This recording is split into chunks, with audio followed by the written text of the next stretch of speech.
Welcome to Libby Tutorial.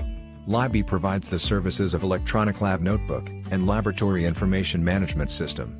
This tutorial will show you how to use a Babel's widget to convert one chemical format into another.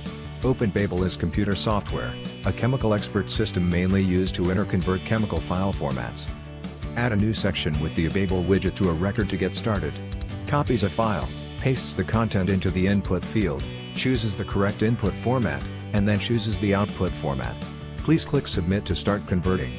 Upon completion, the new format will be displayed in the output panel. It can either be copied or downloaded directly. You will be able to enter data from the chemical drawing section by choosing a section from the drop-down menu. The input and format will be automatically loaded. I hope this video is helpful. Please subscribe to our channel to get the most recent updates. If you would like to learn more about Libby ELN and LIMS, you can schedule a free online demo at schedule.libby.com.